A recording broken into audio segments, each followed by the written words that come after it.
Okay. We have Gabriella Dow joining us on the John Riley Project. Gabriella is a parent in the Poway Unified School District. She's a business consultant and a tech investor. Gabrielle was nice enough to join us just to have some insight into the Poway Unified School District, the upcoming election.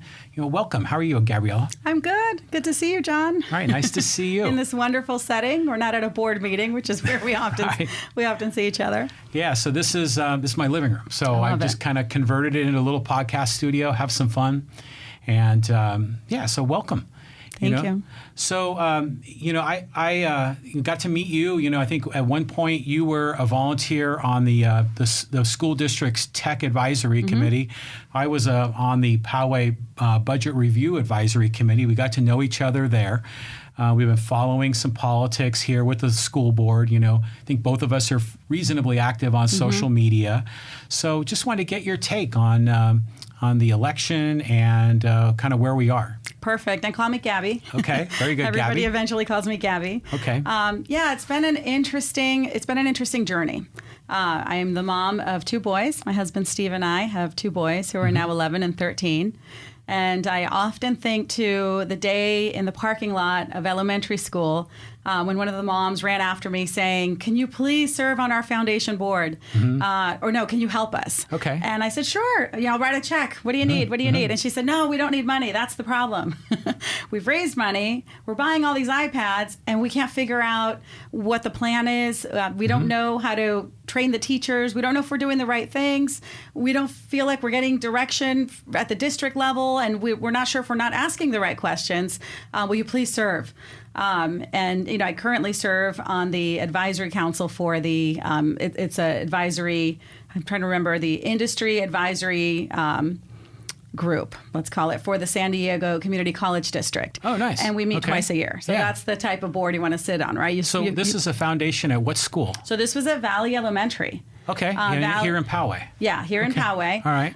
It is the dual language, the language immersion. Yeah, right on. We live in Rancho Bernardo, and so our home school was Chaparral.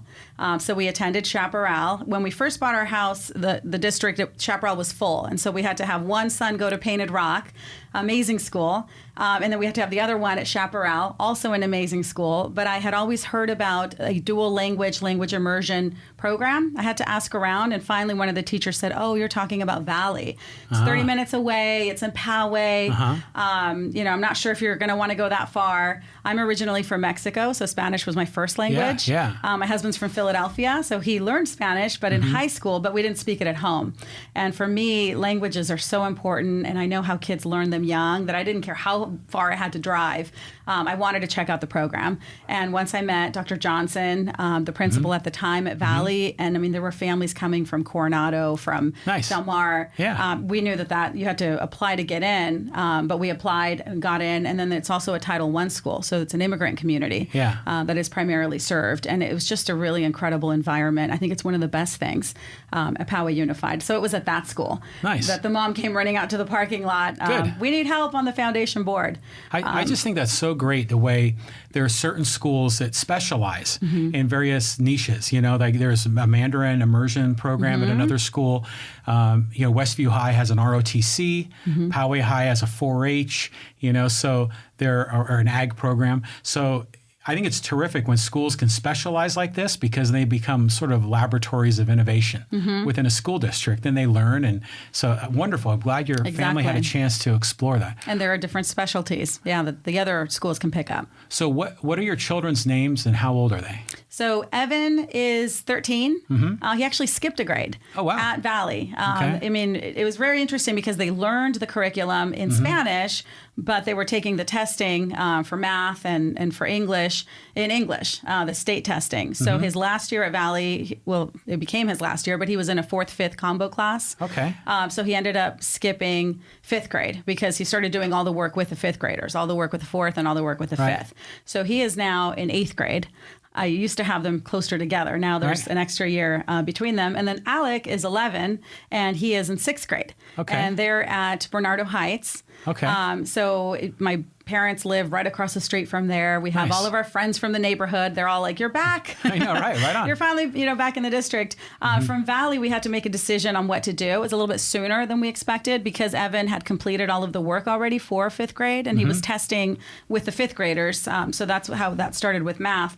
We decided to go to Innovations Academy, which is still a public school, but it's in the San Diego Unified School District. It's a charter school.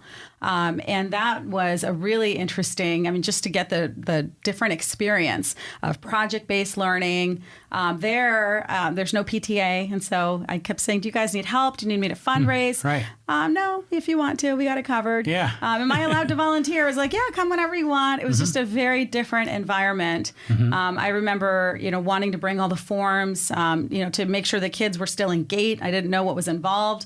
And the director's like, "We don't, thank you for the paperwork." Right. It's a little bit more laid back here. We really just, fit what the students need, because the question was, would Evan go into 5th grade or not? And she said, "Do you feel like he's ready for 5th grade?" I had a little bit of reticence. Like, I don't want him to, push ahead. My husband and Evan felt he's doing the work. He's, there's no reason to hold back. Right. And so she said, it's whatever the parents want and what the student feels. We trust you. We see his report card. And that concept of the district trusts you.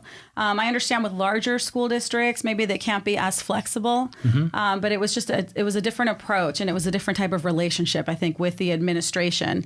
And it was just a different type of setup with I think the teachers are not in a union in an environment like that. And so you really just felt that at every level. So it was good to be exposed to that. Yeah, it's interesting how different school systems, school districts, they just have, different values, different methods of going to business as a business. I should put that in quotes, but you can learn a lot, and you have different experiences, and some of those learnings could be applicable even at Poway Unified. I'm Exactly. sure. So let's take a look at when you were on the technology advisory committee for Poway Unified. Walk us through that process. What did you do? What did you learn? So after I was asked to serve on the board of the foundation at Valley, we did the trail run, the 5K trail run, and it was to raise money primarily for technology. That was really what we felt. And the city of Poway was fantastic, and working with us on understanding that school needed a lot of technology assistance. So there was some overlap in trying to figure out with the district. We're buying all these iPads, but we want to make sure the teachers know how to use them. What kind of training is there? Right. And it just, the program just wasn't there to give direction. Consultant was brought in by Dr. Collins, and there was that famous report. I forget what it's called, but it was that report that he redacted, the tech report. Right, and he had crossed out a bunch of words. Yeah, it was just crazy. And so that was happening, and I think that's why I was asked to also serve on the district's or the board's technology advisory committee, and that had a really amazing group of parent volunteers. Some came from the tech sector, another one was an attorney, just other business owners. And we were just asking a lot of questions, looking at that report. And we knew that some things were not quite making sense, I think is the best way to put it, as far as Superintendent Collins and some of the answers that we were getting and some of the rapport with the different board members. We had no idea, of course, that you fast forward and you end up with the superintendent pleading guilty to criminal charges. And so we just thought things were maybe unorganized. Oh, yeah. We were trying to understand what the setup was to have successful technology programs for the students and for the teachers. And so that was a very eye-opening experience at a whole different level. And I think that at least started to show me that there were some serious issues. I mean, I didn't know too much about the whole billion-dollar bond at the time, but you started to see how decisions were made. And the technology report, the consultant actually didn't move forward with recommendations. His final summary was, this is a toxic environment. And he interviewed, I think, 100 people involved with Poway Unified, principals, administrators. And his conclusion was, he wrote an interesting report, but his conclusion was, this is a toxic culture that needs to be addressed in different ways before technology recommendations can be made for programs to be implemented. Oh my gosh. Do you remember that? Yeah, I do. So it's coming back to me now, but that is amazing that someone that's been tasked with putting together a program for the district just felt that the culture, with amongst the employees was just so, as your word, toxic. That it was and a that waste. word might have been redacted, but that is the word he used. Well, that's probably why Collins pulled it all back, because it was embarrassing to his regime. But the fact that a consultant felt that he couldn't implement a program he was hired to do because the culture was such a mess, that's extraordinary. That's highly unusual, even just in the professional world. I mean, I own a business, Mora Dow Consulting. We have contracts with public agencies, with engineering firms. I work with engineering firms, small, large, publicly traded. I've been doing this for 25 plus years. I don't know when else I've seen a final report say, I can't give you recommendations.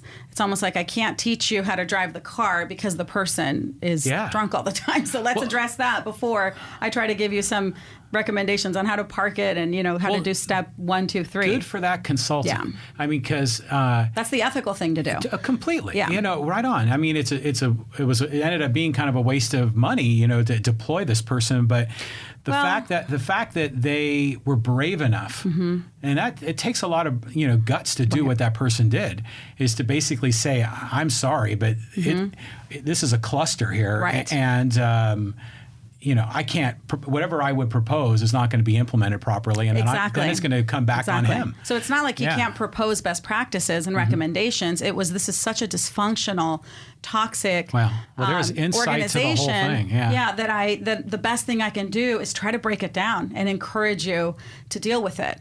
Instead of dealing with it, the superintendent and his administration tried to cover it up and tried to say, we got a report that said we need more money. Board members, please authorize a lot more money. And so there we were again. I was on the board of the foundation, raising a lot of money, but saying we don't want to keep buying iPads, technology that will become outdated, unless there's a plan to actually make sure, let's maybe spend our money on the planning. And we did ultimately spend our money on some of the training for the teachers. But the responses we would get from the district was just research whatever programs you think are suitable. And we would think, well, we have our full-time jobs and businesses and kids.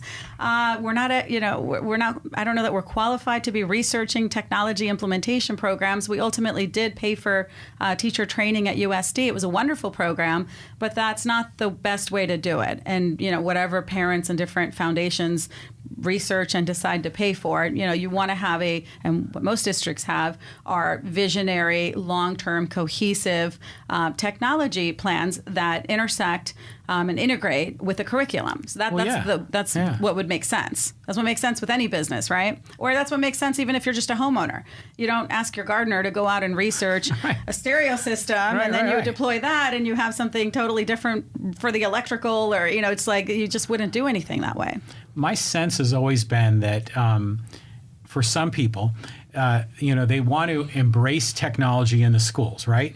And I think generally speaking, almost everybody believes in that to some degree. But then when, let's say someone like, a superintendent of a school district can say, we invested X million dollars in technology, but it's almost like they're throwing money at it without actually having a plan. And then I think that's where a lot of parents express concern that there was no proper implementation, and they thought that this was going to lead to chaos in a learning environment where children were going to be accessing all kinds of things on their tablets that were not appropriate. And then there's a whole other set of parents that were concerned about, eye strain and physical issues. So did anything ever resolve itself after that consultant gave up? Did the committee go further?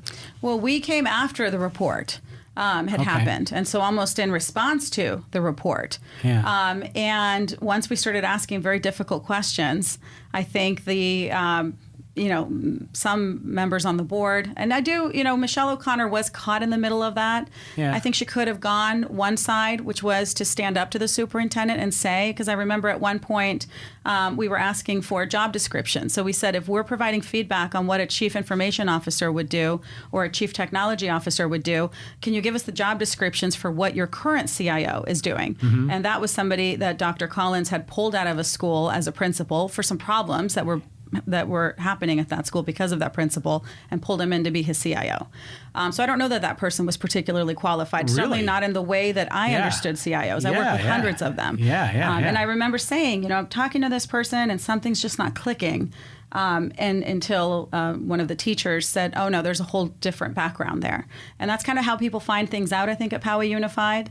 If something doesn't quite make sense, and then little by little, other people that have been involved, whether they're teachers or administrators, everyone's always afraid to speak publicly, but behind the scenes, they will tell you, here's actually what's happening.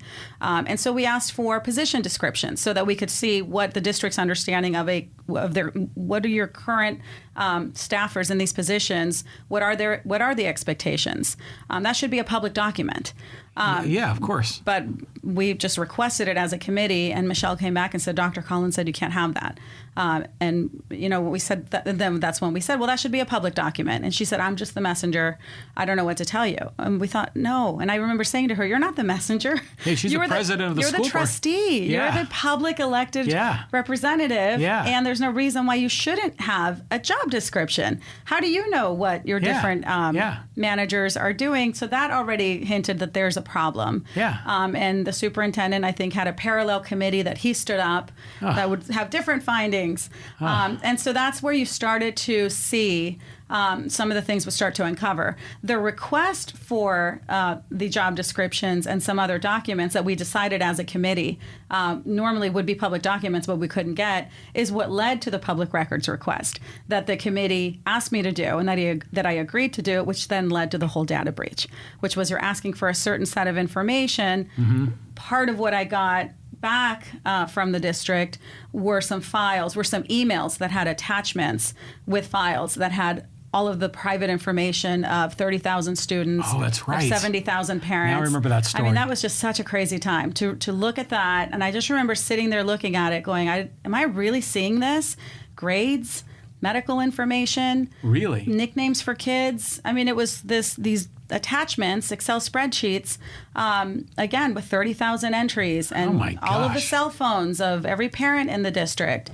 And it was attached to an email saying, from a third party, we're so sorry we accidentally shared this information. It's attached. And I'm thinking, who else why is our information flying around on emails with attachments? And so, of course, I tried to work that out with the board members, and I emailed TJ Zane at the time, and I think he might have been president perhaps at that time, or it was him and Michelle.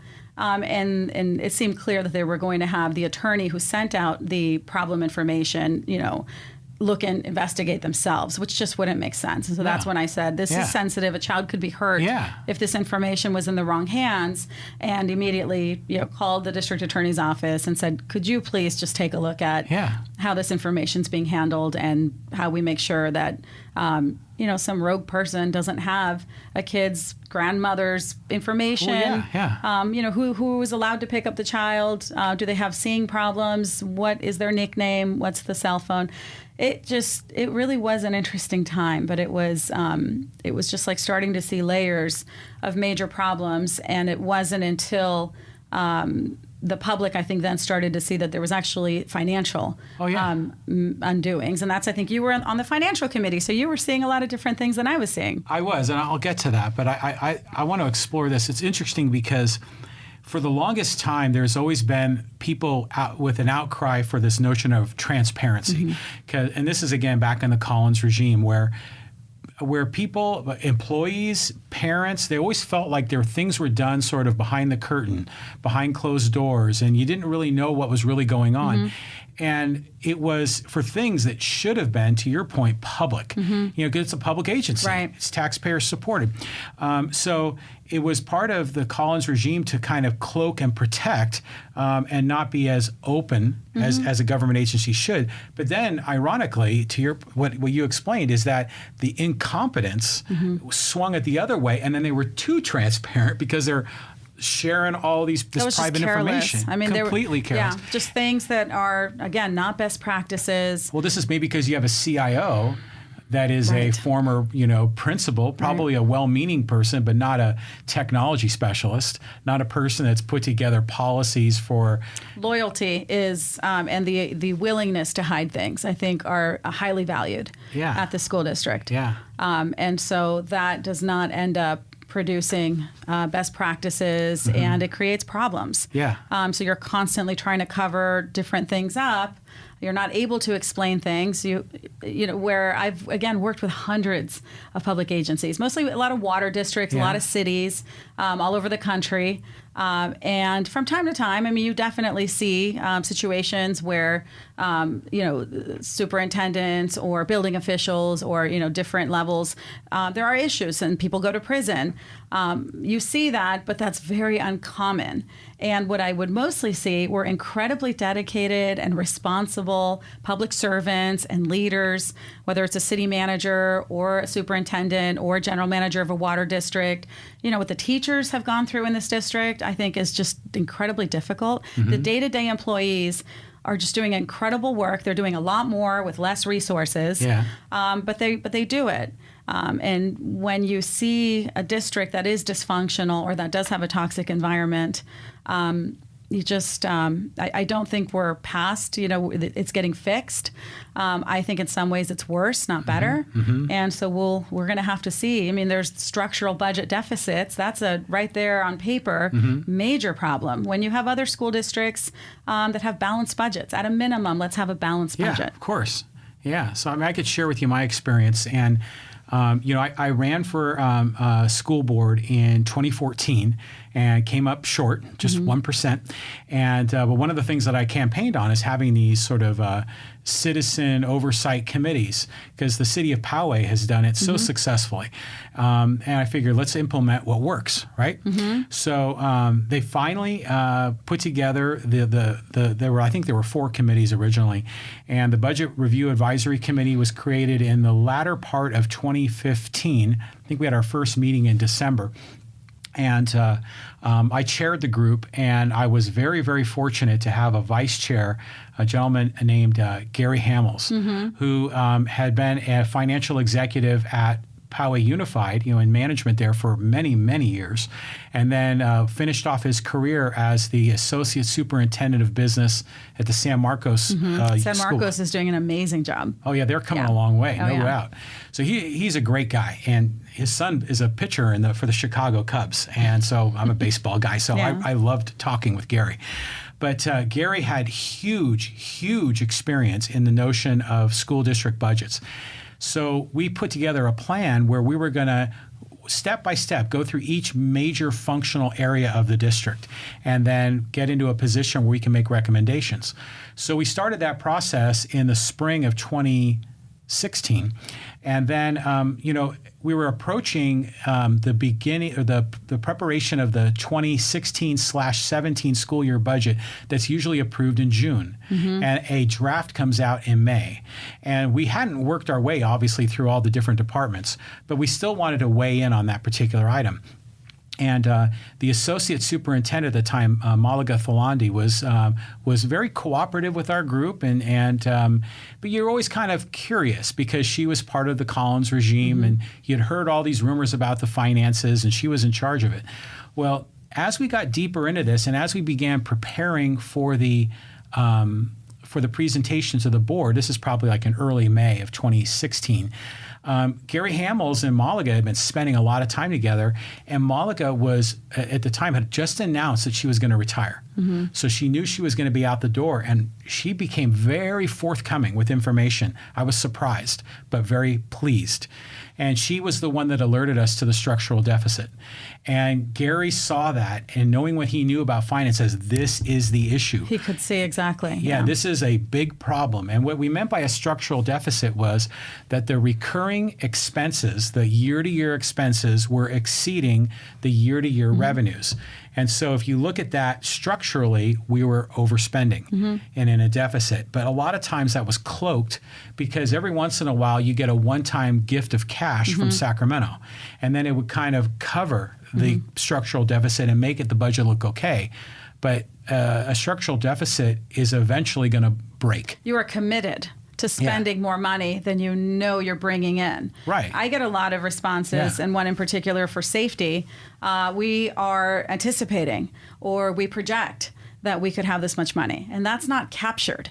That's not committed revenue. So how much money do you have, and budget within the money that you know you have? And then, of course, you should have some money set aside. Right. I work with the city of Carlsbad. They have an innovation fund. Yeah. I mean, that's how you can really do strategic planning, and you're not constantly you have to have a scrambling. disciplined process to do that. Yeah. And the way that Poway Unified was working then, and it's working now, is that whenever there is any incremental extra cash, the unions just jump on it, and they want to get their fair share of it. But regardless of the implications down the road, because a lot of times these one-time gifts of cash are literally just one time, but then those are used as justification for pay increases for the teachers and employee unions that have recurring commitments with increases on future years. So it creates a lot of distortion. So anyways, Gary identified with Malaga's help, wonderful help, the structural deficit. And then we said, this is the issue. And we presented that to the board at the time. And we were given 5 minutes to make our presentation. I remember that. I was at that board meeting. And we were like, where it was like, do people minutes? not see this? This is like a warning. This is a big deal. Yeah.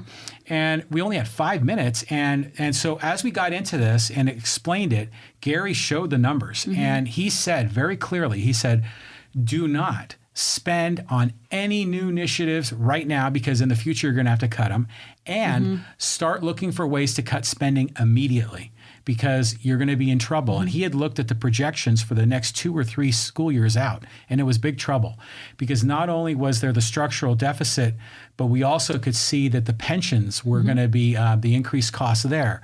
So it was, this storm was brewing. And you're saying that was 2016, 2017. Seems like ages ago. Yeah. As we're talking about this now, this all seems like ages ago. So and it was just a few years ago. It was just a few years. If not just last year. Right.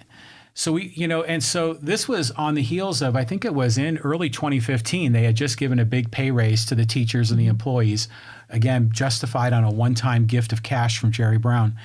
And then the commitments down the road, the expense commitments, but no revenue commitments, because you never know what you're going to get in revenue. Right.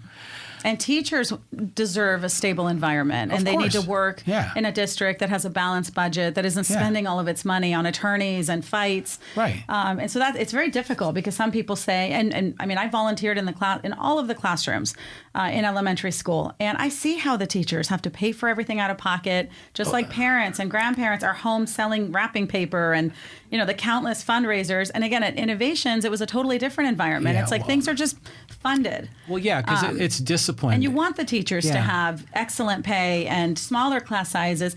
And I remember at Innovations, there was an assistant in every classroom. I think Poway teachers used to have that. Now they just have more and more and more to do with less and less and less assistants. Well over 80% of the budget goes to personnel expenses. So salaries, benefits, And so, the reason that the budget has been squeezed so much is because not only are employees making more and more money, but there are more and more employees this year especially. And so if you look at the trend in school districts going back decades, the ratio of teachers to administrators has dramatically shifted.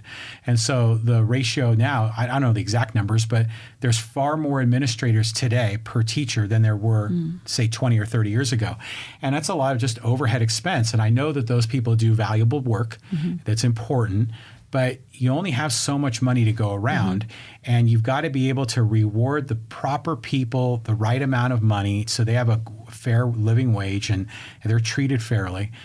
But you can't push the limit to the very edge to the point that you put the district in deficits.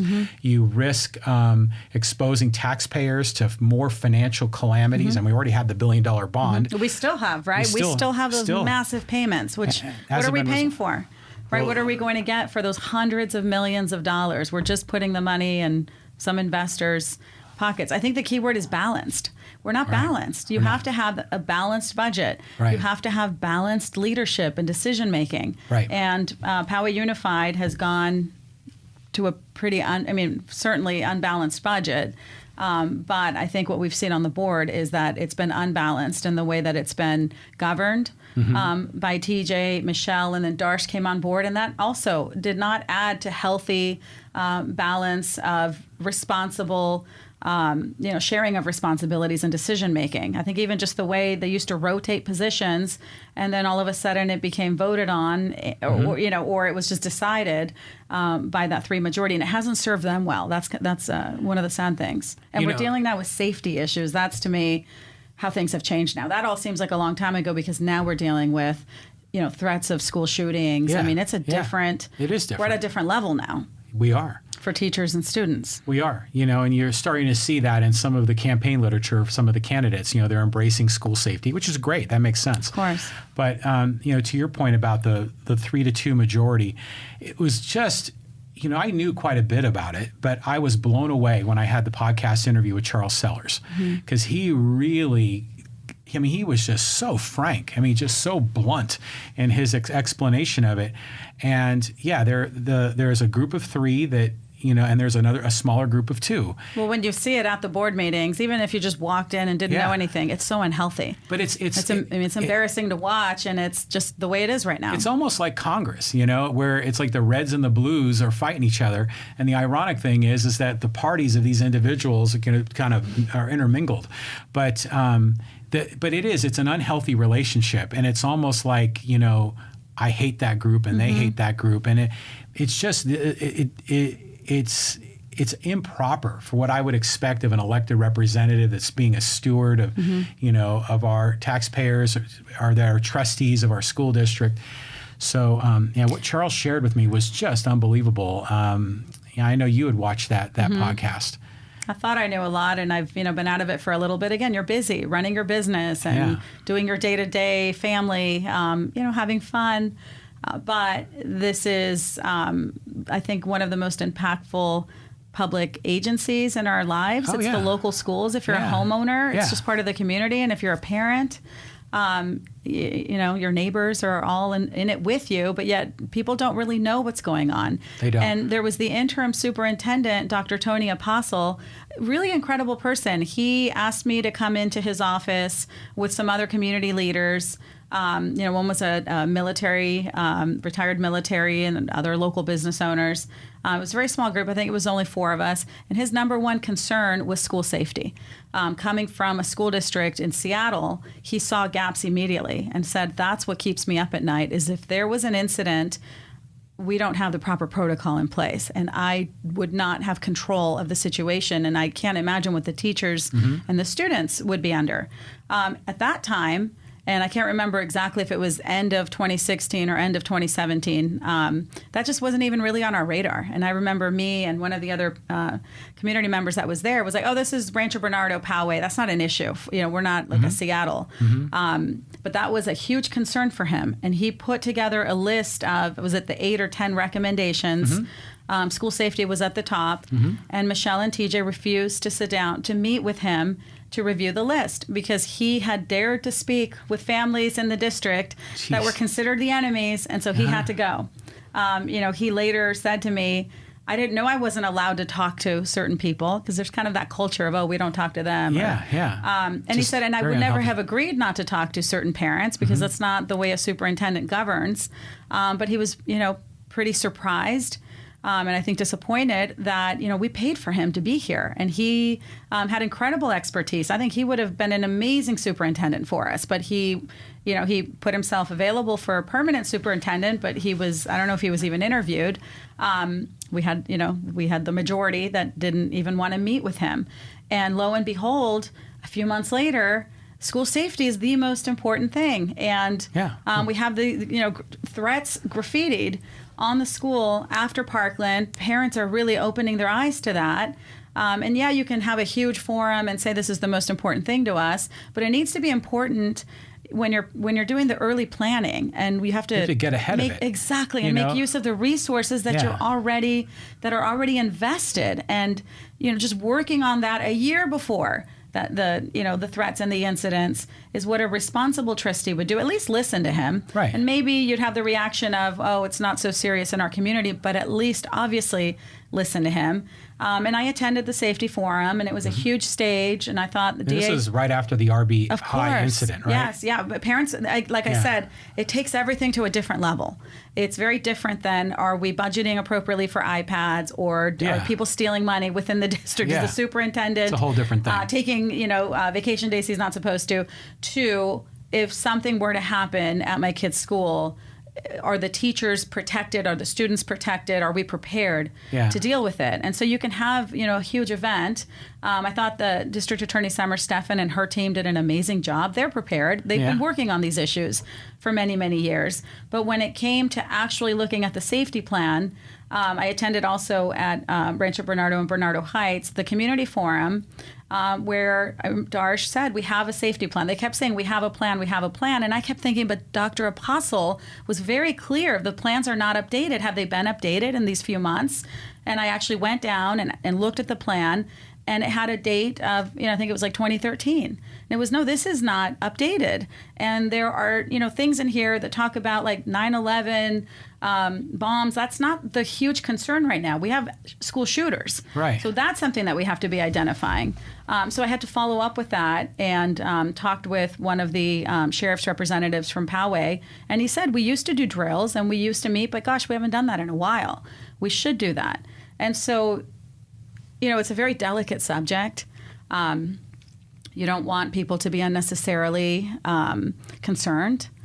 But you can't say we have a plan. Well, they have a plan now, right? I mean, is it a good plan now? I don't know, honestly. And what they were speaking to was, well, the site councils do safety plans.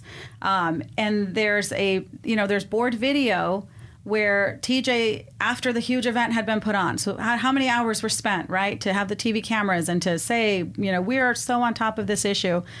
And then at that board meeting, he's saying, the updates to the plans from the site councils don't make any sense. They have run-on sentences. They list dates that don't, July 31st doesn't exist. And we're going to send this, we're going to certify this and send it off to, I don't know if it's the state. Oh my gosh. Well, we can't do that. And the staff is saying, we're already late in submitting it. Just, you have to sign it and we have to send it. And it's just an incredible piece of video where you see, take the time to actually look at the material. Address it in a timely manner. Don't just go off saying that you're on top of everything, everything's great. Actually work through the budget. Actually work through the safety plans. Actually have a responsible, healthy, balanced process so that there are protocols and programs in place. And that's not what happened with the safety plans. But of course, the headlines aren't going to show that. It's the big safety. A lot of parents sat there and said, I still don't, like you said, I still don't understand. Where's the actual plan, or when did they have the plan? And then there was the hotline. Well, there was already a hotline. Again, you don't want to speak negatively, and nobody wants to be negative, but these are negative developments. Having an unbalanced budget is negative. Right. These are negative topics. Having KKK and Parkland was nothing graffitied and swastikas on your kid's school is incredibly negative, for the kids to see that. And so you're not going to be positive hunky-dory for issues like this, especially when the president of the board is saying that there's an updated plan in place when there just is not. And I really appreciated Superintendent in that same board meeting saying, thank you, Mrs. Dow, because I spoke at that meeting for pointing out that we actually need to update our protocol, and we need to do an assessment. That's what you do first, is understand where you're at, and then you understand what the plan needs to entail. But that's what Dr. Apostle said when he developed his list of top priorities. If TJ and Michelle had been willing to meet with him at the time, they would have had that information, and hopefully they would have acted on it. Unbelievable. They just need to get out in front of these sort of things and, manage properly. Right, it just seems exactly. like kind of common sense. Some of the work that you're doing when you're consulting with businesses, there's a process that's put in place, and you follow, a basic procedure. It's interesting to me that from a safety perspective, that it's just kind of all left up to the sites. Now, granted, I know that there's nuances at each site, obviously, but you would think that there would be an overarching district policy that would be appropriate. But, it's funny, though, because when you you see the candidates and they're out campaigning, they always say it's for the kids. I'm here to protect children. But what they end up doing is protecting employees, protecting teachers, And not even physically protecting them, because the teachers are in those schools also. Of course, the district office is well fortified. Right. I remember Amanda Nobles, the former Teacher of the Year. She dared to speak up about some things and had some issues after being Poway Unified School District's Teacher of the Year. And she would point out, look at all the money that's spent so that nobody can get access to the superintendent. So there's a lot of security in place at the district. There was private security hired to follow one of the fathers and families. I think it was something like $250,000 was spent. Really? That was the whole issue with the Garnier family. Oh my gosh. That's scary, right? And these are like rent-a-cops. And are they armed on a campus waiting to see what somebody might do? And then of course all the legal fees, protecting the district from complaints, and it's just the wrong place to spend the money. It's the wrong approach for a public institution, and it's a very unhealthy and it's a very unbalanced way to govern. And it serves the people that feel like they're tipped into the position of power, but it's not power that's going to lead to success. Maybe the current elected members that have power, TJ will move on to something else, and that's his plan. It's always been his plan. But it's just from a sense of decency and a sense of responsibility and ethics, you leave everything better than you found it. That's really how it should be. And it's sad to see that there are people who don't necessarily operate that way.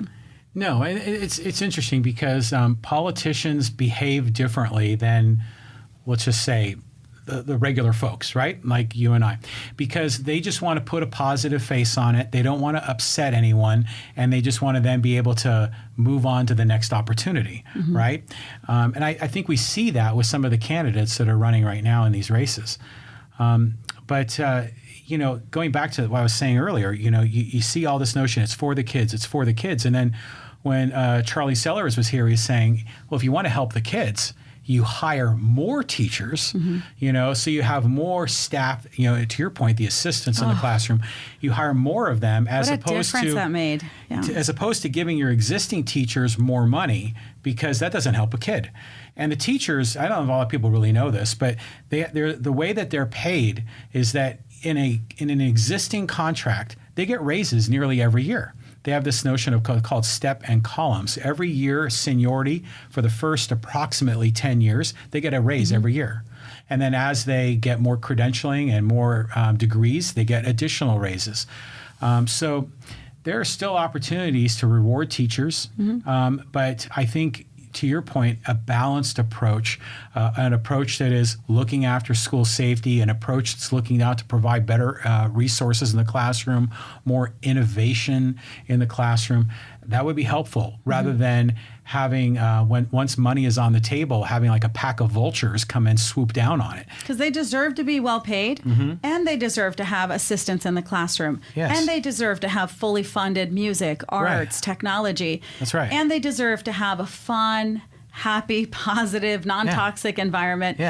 We all deserve that. With the amount of money that we're spending on the $1 billion bond, the property taxes that we pay here, the amount that parents fundraise. I mean, we're a district that parents can afford to a Painted Rock. I think it was, hey, welcome to the school. You need to write a check for $250. Okay, we can do that, but we shouldn't have to be doing that. You shouldn't have to be constantly paying and volunteering for everything. There are districts that don't require that of their parents. Well, here I'm going to go down the channel of conspiracy theory here, just for fun.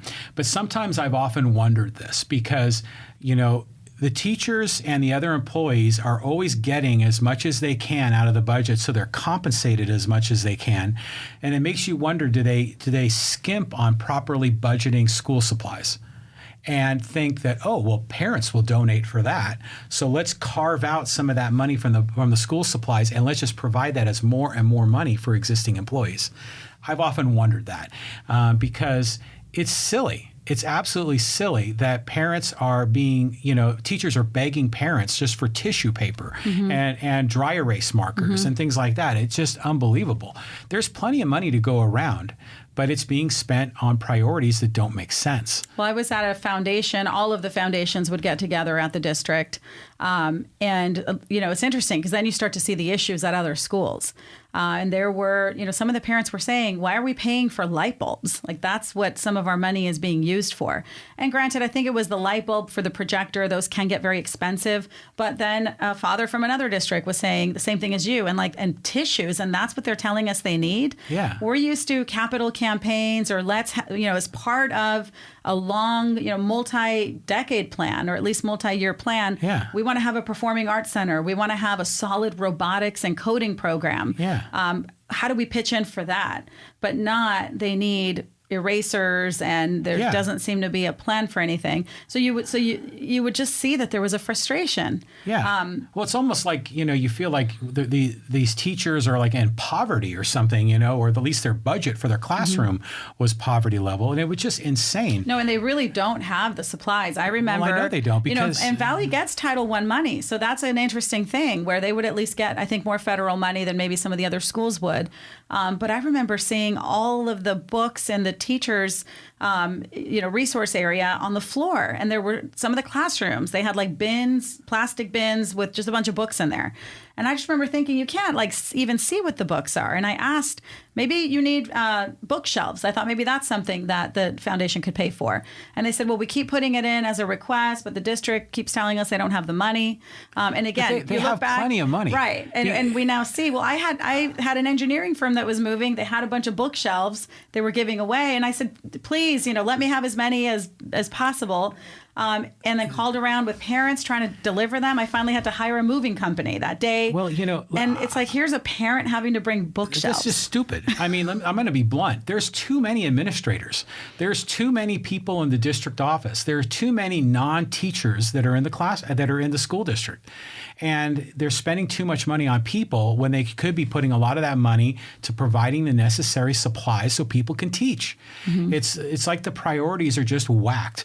The school district, has a budget that's over 3 times the size of the city of Poway's.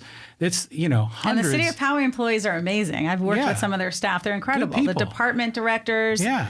You're right. But the school district, we're talking hundreds of millions of dollars, and teachers are begging for tissue paper. It's just a complete mismanagement. I heard Charles Sellers saying how much the budget has been increased in district staff in the district office. Yeah. And that he can't get an accounting of how much has been spent in legal costs, particularly they won't show him the to invoices. Defend board members.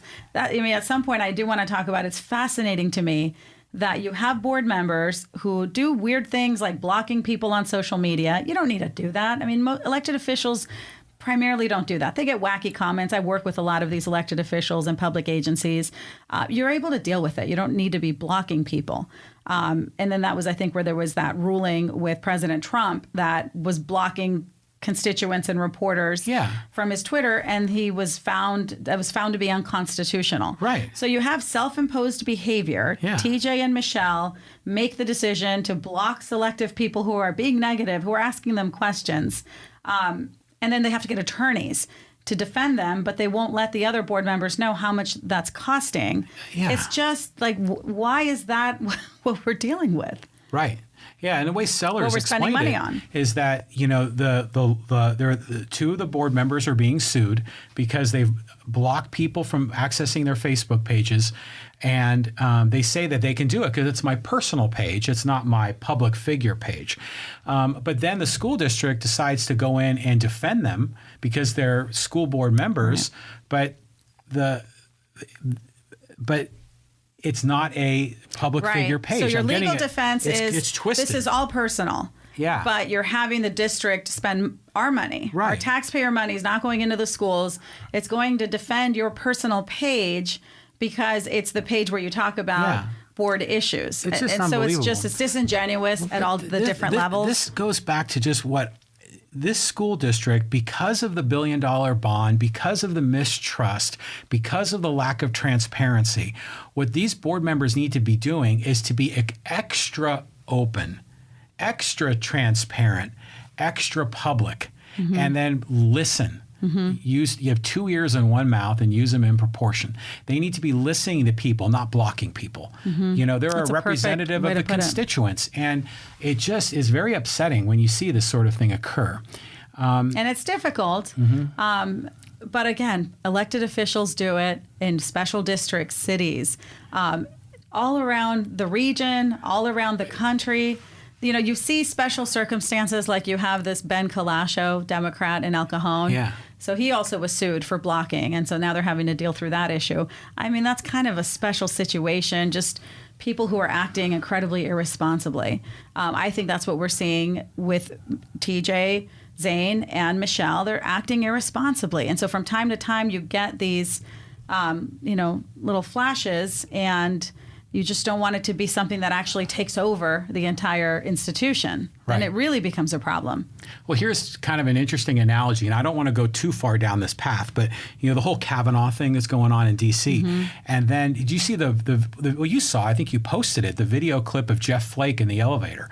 Okay, and he was getting hammered, by constituents. And if he were to do what, some of our school board members are doing, they would have closed the elevator door, right, and blocked them. And he stood there and he didn't run away. Yeah. He listened. He was humble, and he was getting the equivalent of a series of punches in the gut. It was brutal. But it was painful for the women. It was clearly painful for them. I get it. Trying to make him see how this is impacting women as a whole. But he was feeling it. He was willing to stand there. And he was getting it. But he wasn't shutting down the conversation. And so you would hope that public officials would follow a similar path because they're representatives of the people. Right? Yeah.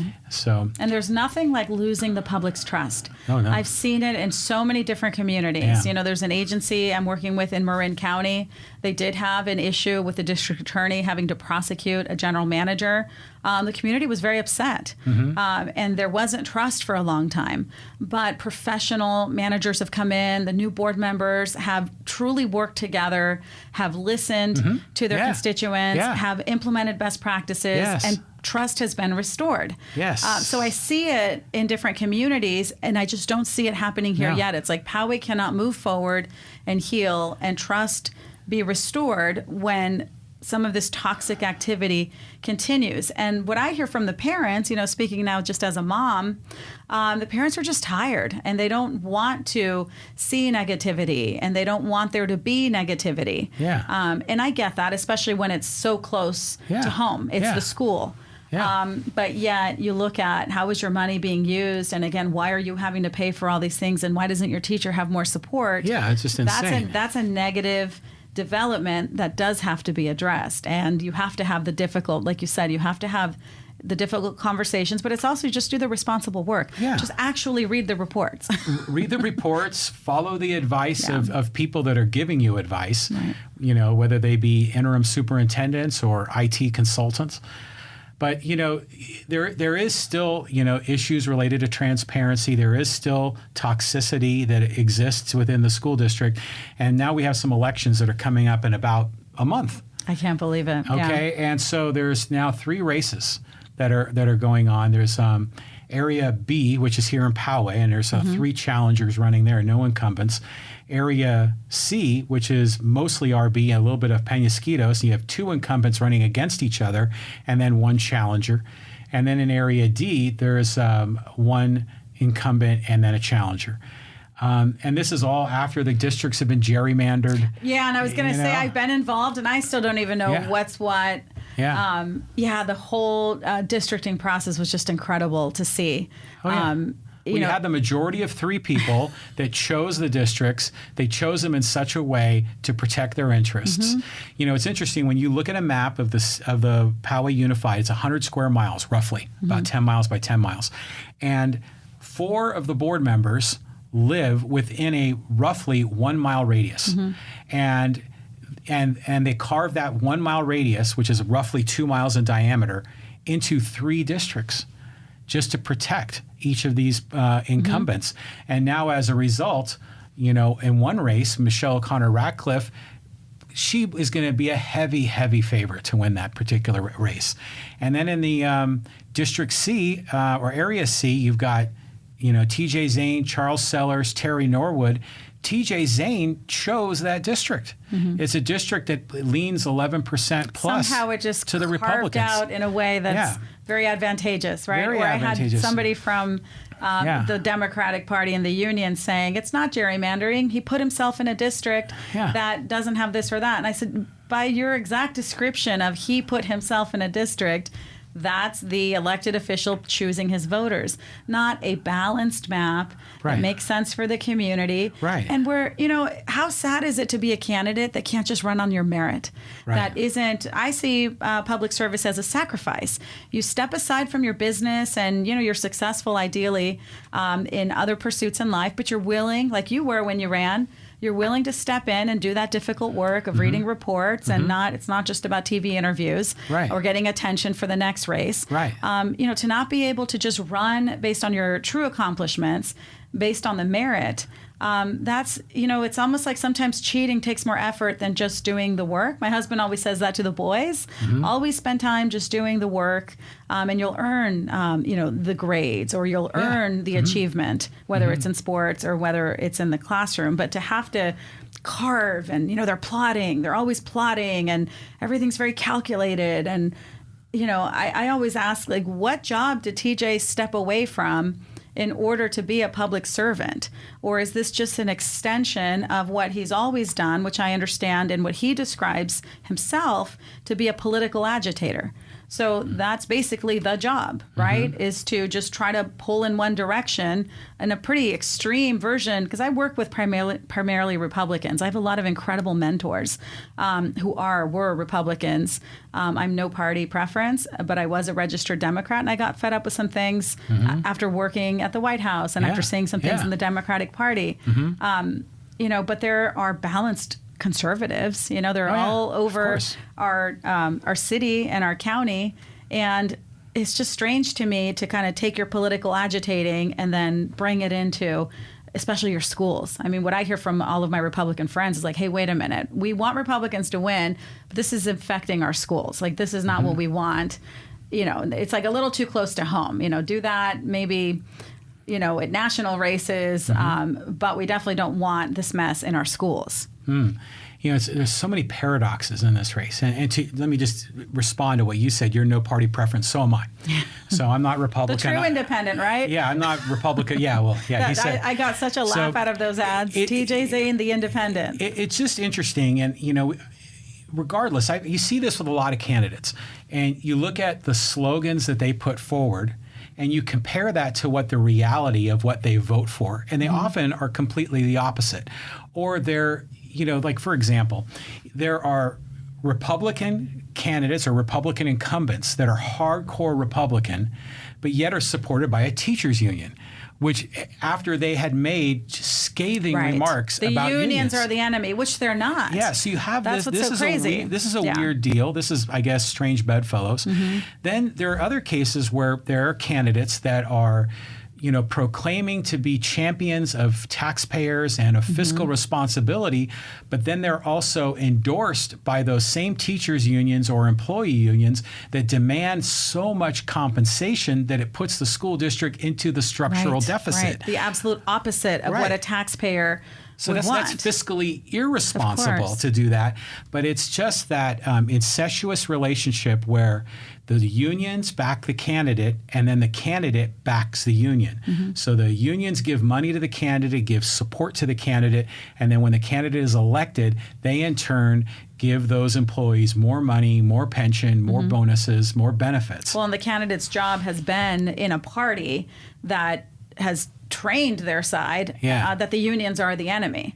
But when it serves that person specifically, they're willing to, give away whatever needs to be given away from the institution that they're supposed to be representing and protecting, again, because self-service goes above principle, goes above common sense. Yes.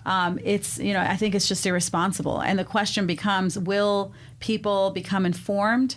Will people take the time to read some of these reports or watch a podcast like you've been putting together? Or will they only see their narrow stream of information? And when you look at a TJ or a Michelle, where they're blocking anybody who might raise some questions, and that's not just acting as a candidate, that's acting as a trustee, as a public representative. If you have a negative comment, that'll be deleted, of course.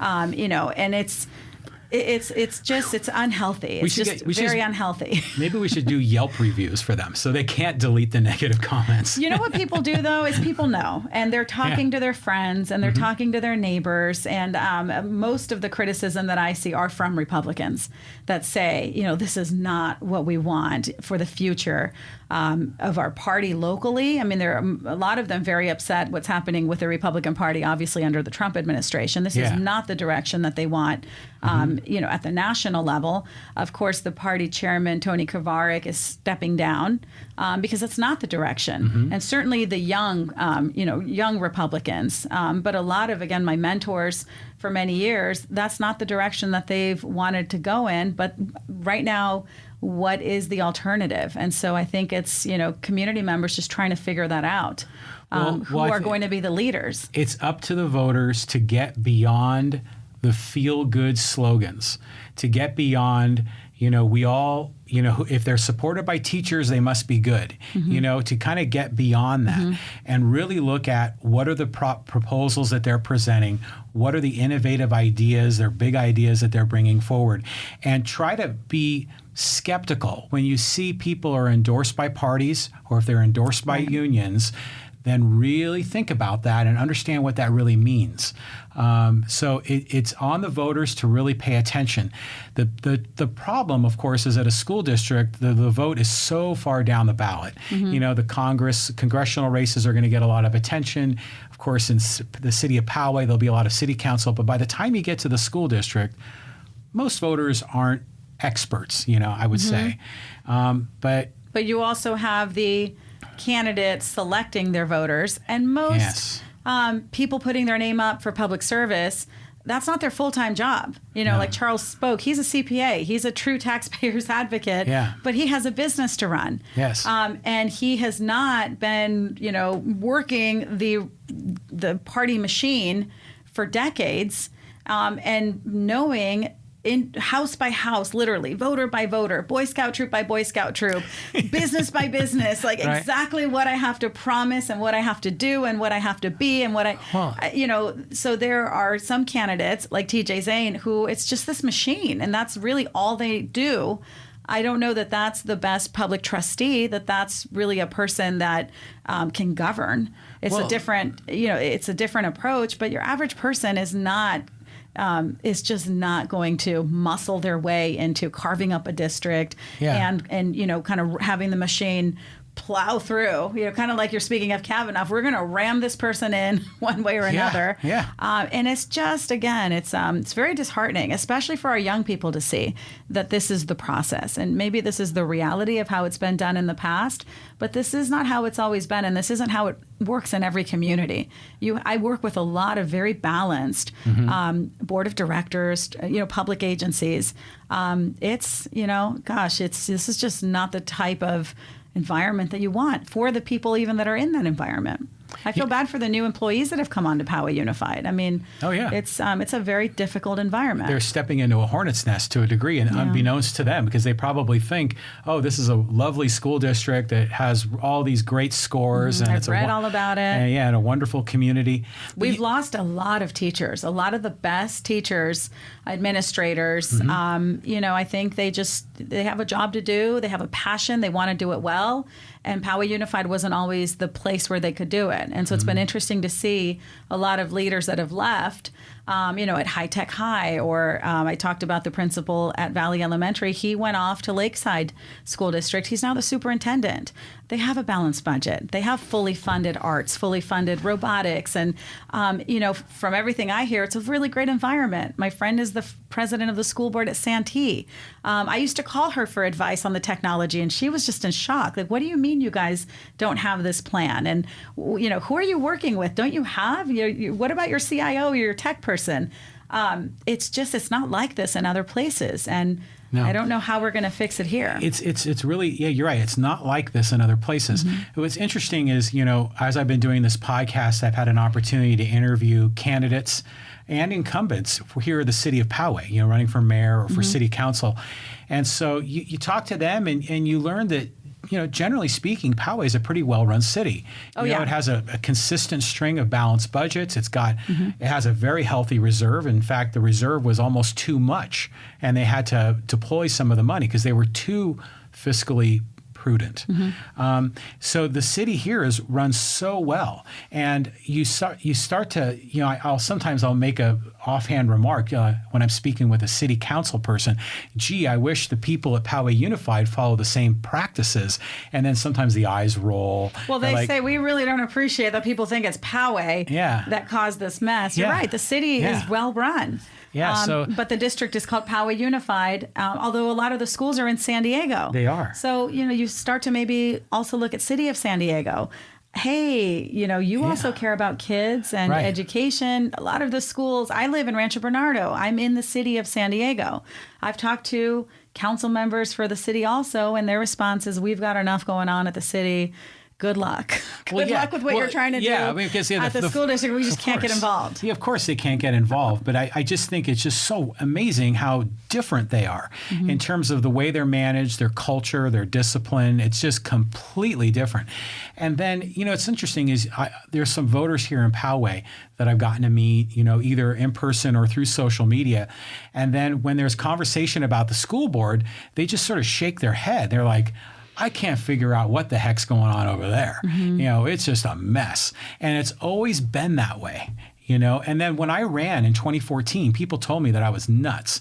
They said, you are stepping into just the worst possible situation. Are you sure that's what you want to do? And I felt, I didn't know about a lot of the history, but you slowly start to find out, and it's like, it's unbelievable. So, in some ways, there's been some things that are good. Okay, Collins is gone.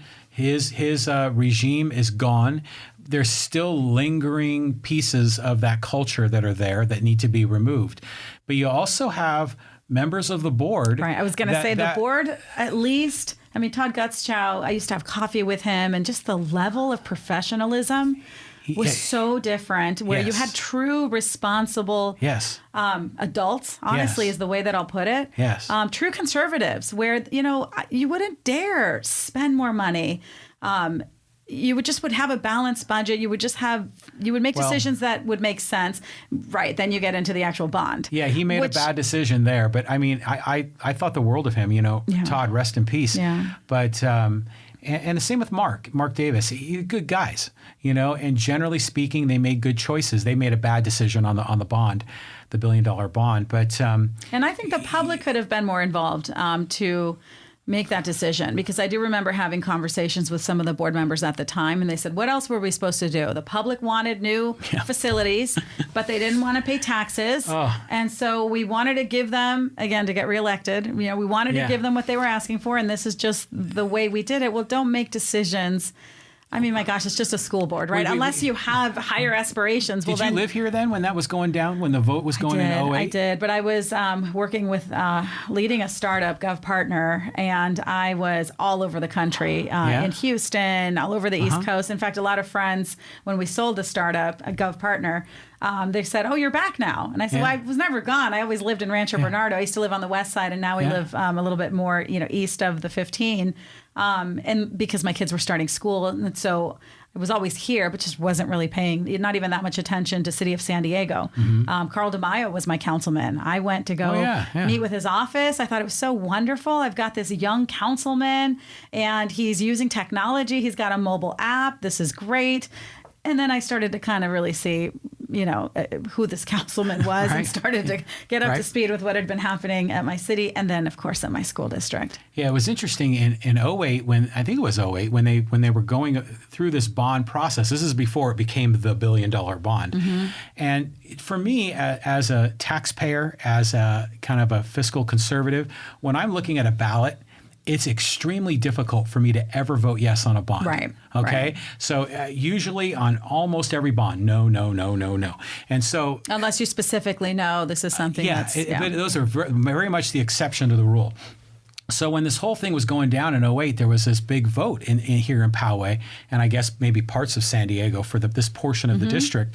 And everyone was saying, it's for the kids, it's for the kids. And if we don't do this, the schools are going to collapse and, the roofs are going to cave. And there were bigger class sizes. Yeah. I do remember my friends with older kids saying it's getting out of control. And I was thinking to myself, okay, this is a bond. I'm going to probably vote no, but I can't say this to people because they think that if you vote no on the bond, you suddenly want, children to starve or something, though that's kind of how the whole thing is spun. But. And it's crazy how much more money the taxpayer is going to be spending. Well, yeah, you figure versus for every another option, another funding option. For every dollar the taxpayers are spending, 90% of it's going to investors and only 10% is going to the schools. Well, and the money's already been spent, right? Well, we have whatever we had. Were the construction projects managed well? No. Well, they still need more money. I mean, sure. There's still infrastructure problems at Rancho Bernardo High School.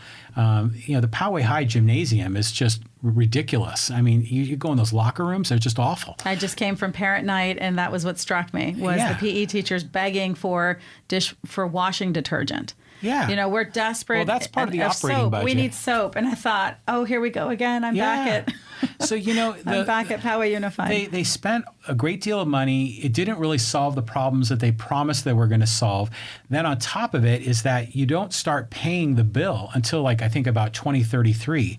And then from that point forward, it goes for 20 years. Well, by the time we get to 2033, they're going to need a whole other bond to fix all the things that are actually broken now in 2018. And also you look at the district didn't get itself in the discipline of having responsible financing. Yeah. And that's where I'm saying that's where the difficult conversations have to be had with the public. Yes. So public trust goes two ways. Yes. You trust your elected officials to be doing things in public service, not in self-service, not just for the next position that they hope to have. And, gosh, could I make it to DC or could I make it to Sacramento? Big ambitions.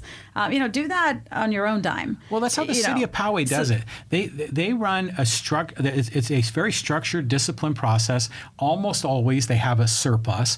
That surplus goes into their reserves, and then they vote, as a council on what the priorities are, and they stack rank the priorities, and then they choose to conservatively peel out a little bit of the reserves, and they apply it to these initiatives. And they have long-range plans.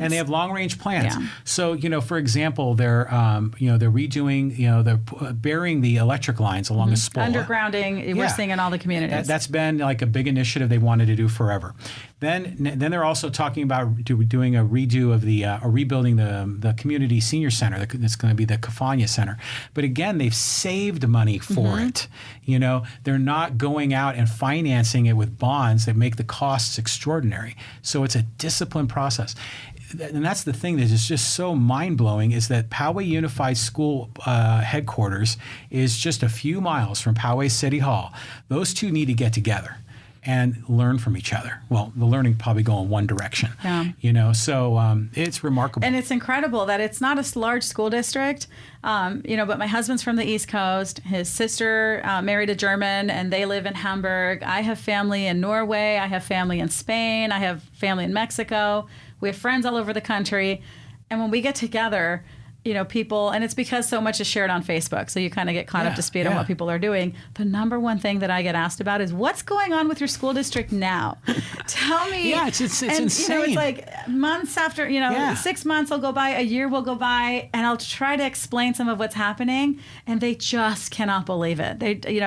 They just say, are you serious? Those numbers must be off. No. Or, what do you mean they wouldn't meet with their own superintendent? Or what do you mean they wouldn't give something as basic as a job description? Or, what's the job description for the person that's currently in that job? Just all these different examples where I just have to say, I know. I don't know how it's happening, but this is the way it's happening. And it's getting crazy because we've had crazy board meetings.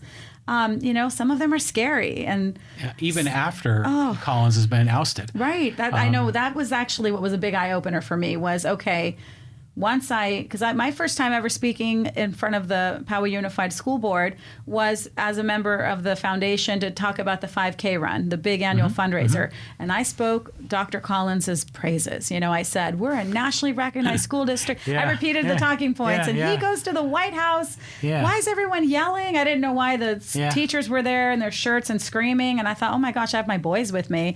They're like scared. And, why is everybody yelling? Well, then I started to find out a little bit more. And ultimately, when Dr. Collins was finally gone, because it was worse than anybody could have imagined, things still did not get better. Things got worse in different ways. And because it was, okay, this person was clearly not capable of continuing responsibly in that position and has done some things that were wrong. And I think he pled guilty to a criminal charge. He didn't go to prison. No. There's people that tell me he's in prison. I said, I don't think he's in prison, but it was pretty bad. But the person's gone, and you still see some of that toxic environment and just, the way you change the culture is you change the leadership, okay? And that's already partly been done. But, the superintendent's new, the administrators at the associate level are new.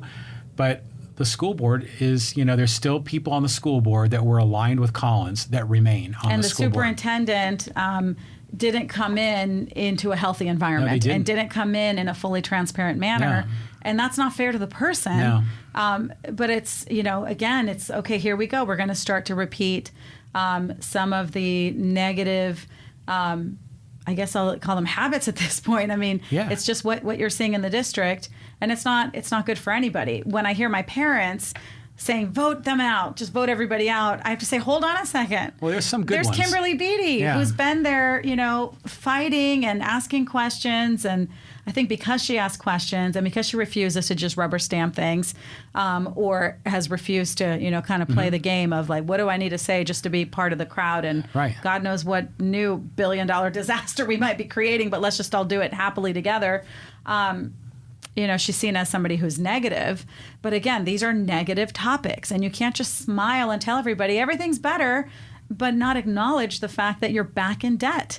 And you're saying that there are safety programs in place when you can look at the plan yourself and you can talk to the police officers and they will tell you, no, we actually don't have everything updated. And if what you're calling an updated plan is a one page that doesn't exactly make sense, full of typos with dates that don't exist, that's not what you would hold up to say, this is what's protecting my kids and the teachers. Just any reasonable person, if you took the time to actually look at it. Right. So parents just have to take a look at what's actually happening. So what is the black and white, not the ads, and not the happy election, or it's campaign talk. It's true in any election. What's the reality? Yeah, you have to go beyond the veneer of the beautiful painting that each candidate puts forward.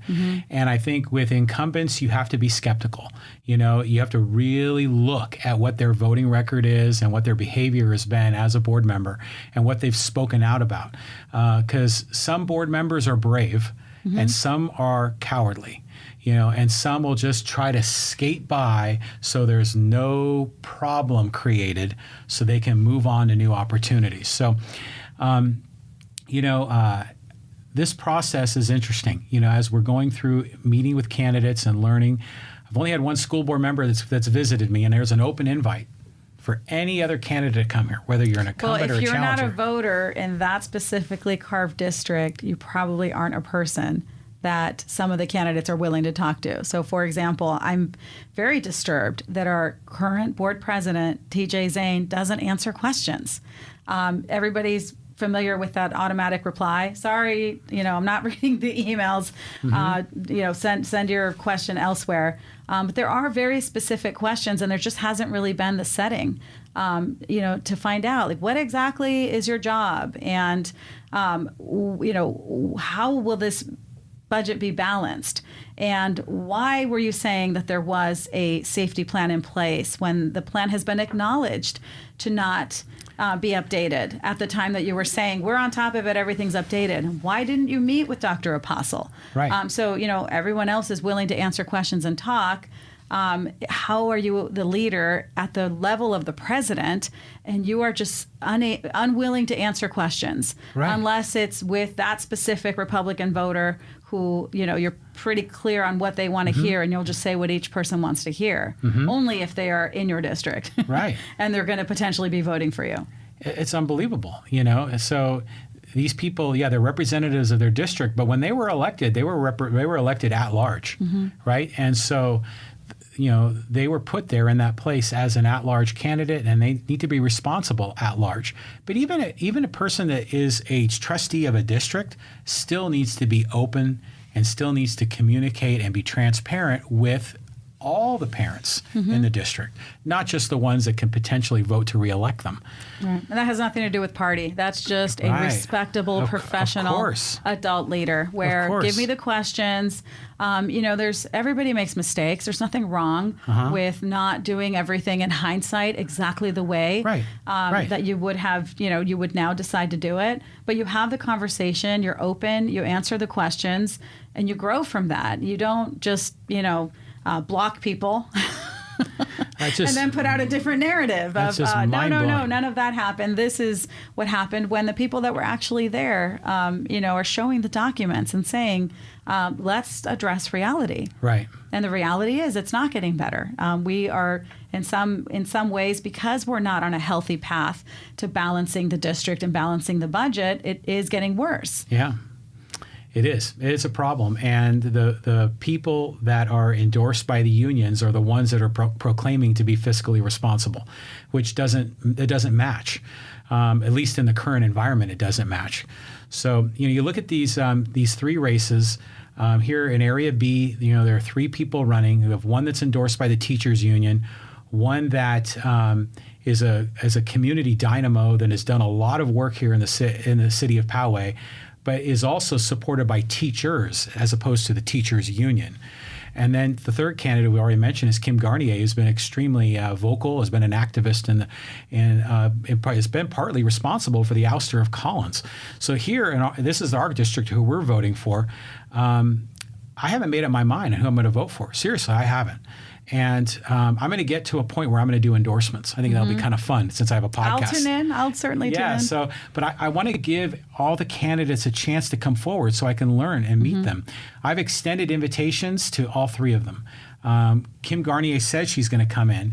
We haven't scheduled the time. I think they're in Hong Kong right now, right? I think so. That's why I saw photos on Facebook. You know what I also learned was that coming back on a trip from Hong Kong, her husband Chris was actually stopped and asked about the Poway Unified restraining order. And I mean, just to think that all the shenanigans and craziness that happened here at the district follow somebody when they're on a business trip and they're coming on an international flight. Well, I really think that family has gone through what you wouldn't wish on anybody, to be banned from your kid's school, literally not be able, I at one point wrote, that's hurting the child. You're not allowed to be there on Father Sunday. It's, I didn't know them at the time. I just had friends that were at Painted Rock that said, gosh, we know that family. They're really nice. What happened? They used to live down the street from me and they used to volunteer. And now all of a sudden there was this explosive confrontation. I talked with a board member at the time who told me, oh, John said that person can't serve. John Collins. Okay. I'm sitting there going, wait, you guys can't. Why the superintendent can't say a parent? I mean, if there is a problem, then obviously don't let them run. You can't meddle and say, oh, we're not going to actually let you serve. I mean, of course the person's going to get upset. And again, you get into these unhealthy practices. Yeah. Why is that happening? That shouldn't be happening. You don't have the district office trying to rig things so that a certain person who is elected by other parents can't do the volunteer role. It's just not something that you would have. And so I didn't know the people at the time. I would just kind of hear some snippets here and there. And I just remember thinking, gosh, we don't have a lot of African Americans in this community. It's a biracial couple. I don't know them. I don't know what happened. All I know is the sheriff's there, and apparently Channel 10 is there, and this is scary for everybody, and this isn't good for the kids. Whatever happened, how did it devolve to this point? Again, I was singing Dr. Collins' praises at that time, but I just remember thinking, how do you collapse in your ability to handle issues and lead the district and unite the families to have this happening? Why? And he's banned from the school? That sounds awful for the kids. And so to me, it was a failure of leadership from the top until I started finding out a lot of it was caused from the very top. And it's, the one thing I remember saying once to Dr. Collins was, you need to take responsibility for the amount of chaos and pain that you're causing amongst families and neighbors and friends. Everybody's fighting. You need to take responsibility for that. And he said, you take responsibility. And I said, well, I am. I'm standing here talking to you. We haven't had that acknowledgement yet. This is what a good leader does. Yeah. A good leader sets the tone, sets the example, it establishes the culture. Well, something like that would have never happened, I think, under a good leader. Clearly. Because I remember, because if there was a problem, it would have been addressed properly right. and it would have been resolved. Right. Instead, gasoline was thrown on the fire and right. it just became a lot uglier. And you push people's buttons and you're dealing with their kids. Yeah. People have to be responsible for their behavior. I truly believe that. But it was a unique circumstance. And I remember being at board meetings with some of the moms saying, we should say we're afraid of him and then he won't be able to come to the meetings. Mm-hmm. And I'm thinking, are you afraid? Well, look at him. Well, he's a large black man who speaks in a loud voice. I'm frankly more afraid sometimes from what might come from the other side. But how are we in this situation? It was silly. Where these meetings are completely out of control. And so I really see it as that was such that just set off a very painful time, I think, in our district. And I think for their family specifically, it's a very difficult situation. It is. And, it's fascinating when you look at the race here in Area B, because all three candidates have great strengths.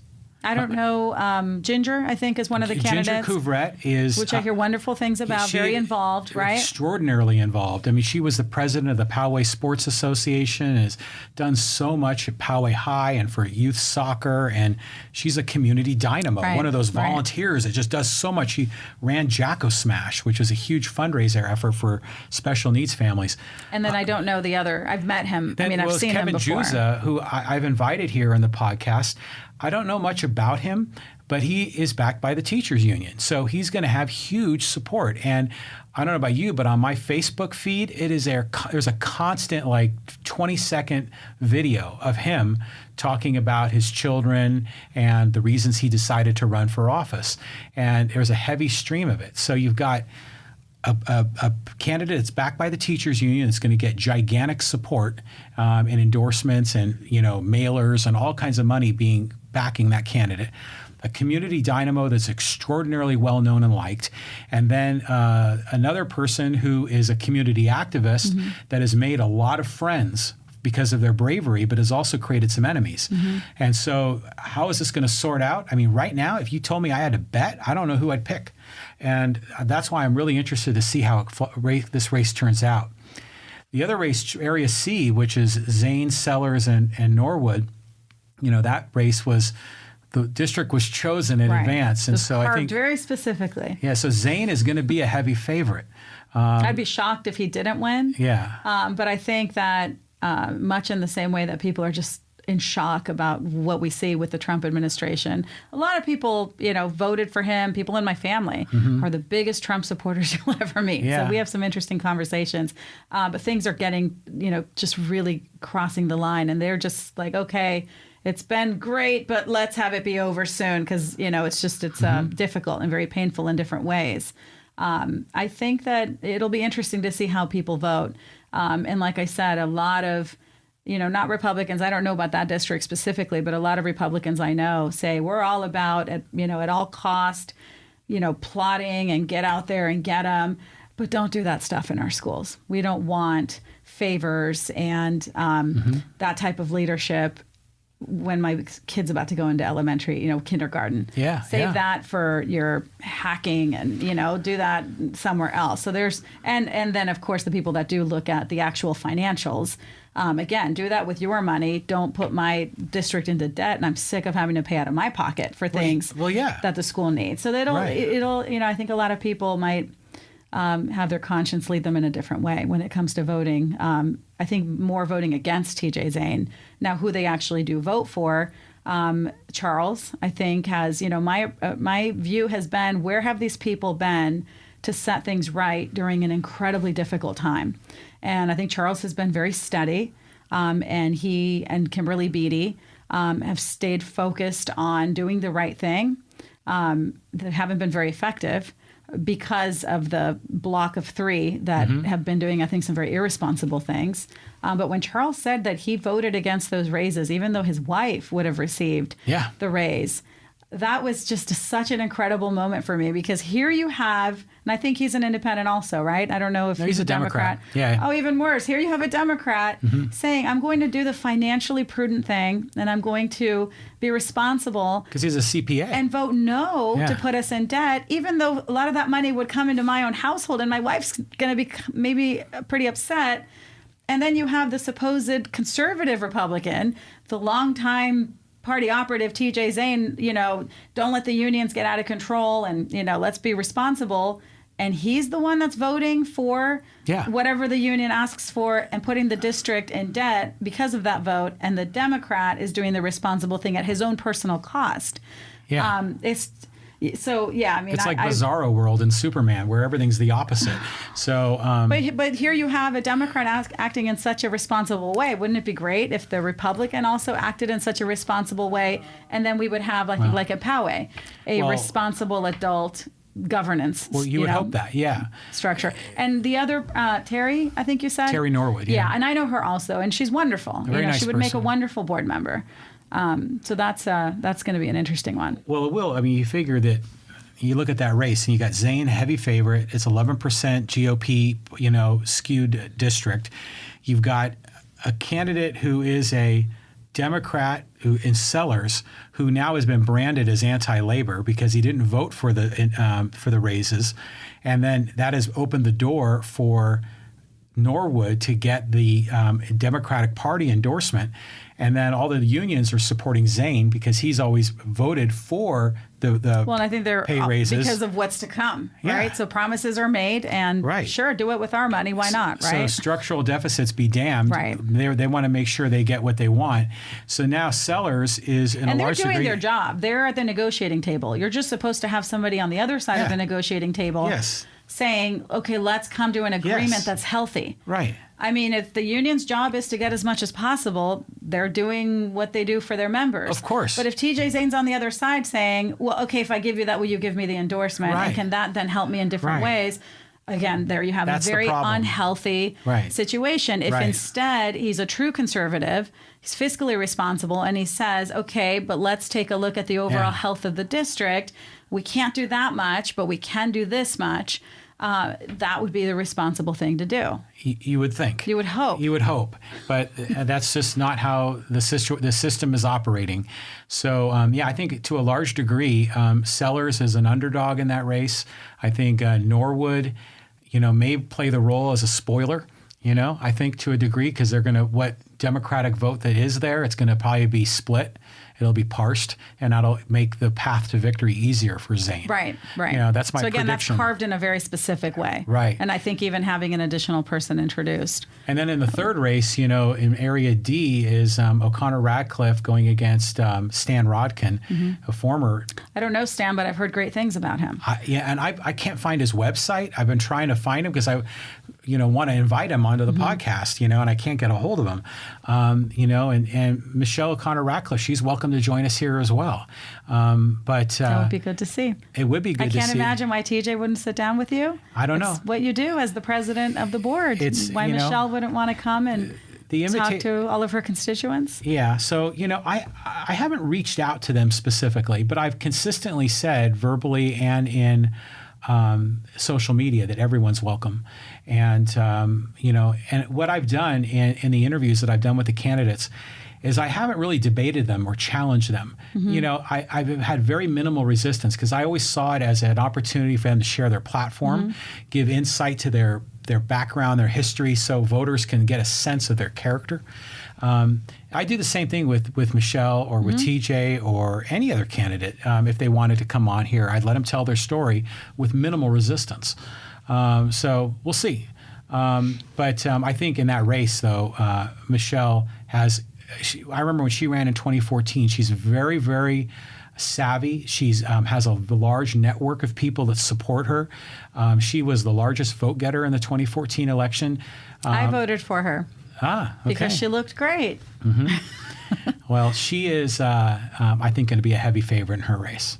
So we'll see how it all sorts out. It's going to be about a month. So I feel in a few weeks I'm going to do endorsements. And honestly, I don't know what I'm going to do in my own district. I'm stumped. And that's why I need to learn more about the candidates. So what will make the decision for you? I mean, what do you need to see? Fiscal responsibility is gigantic on my issues, particularly with the school board. Because of the structural deficit, because of the $1 billion bond, I just need the pendulum to swing the other way and to embrace similar disciplines as the city of Poway. And I'm not getting that sense from any of the candidates. Because they don't want to hurt the kids. And it's something I hear often of, let's not be negative. My son's about to apply to schools and I don't want the district to look bad. Well, every year there will be somebody who's applying to schools.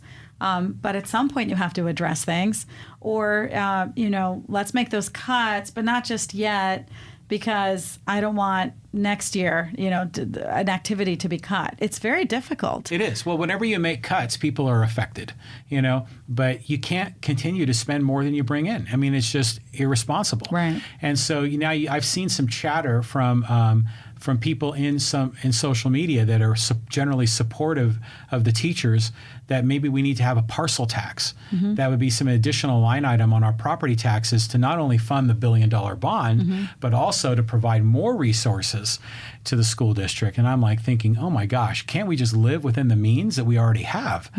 So I'm hoping I'm going to get a sense of that from the three candidates. They all speak the language of fiscal responsibility, but what proposals are they going to put forward? And I don't know. So we'll see. So here we sit. Here we sit. So we've covered a lot of ground here. How are we on time? I have no idea.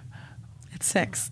Oh my goodness. It's probably time for us to wrap this up. I know. I'll have to come back and talk about some of the tech startups and some of the really cool smart cities. I mean, that's another thing too, is there are so many incredible programs. There's so much investment happening in the San Diego region.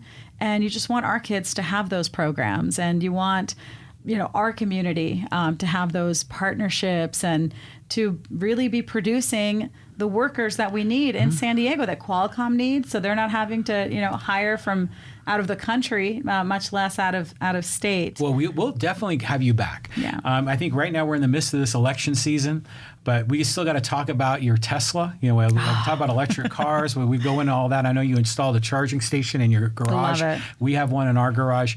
We can compare notes. That'd be fun. But yeah, some of the work that you're doing with the cities and with technology startups would be fascinating. You and I, we could go for hours on a variety of topics.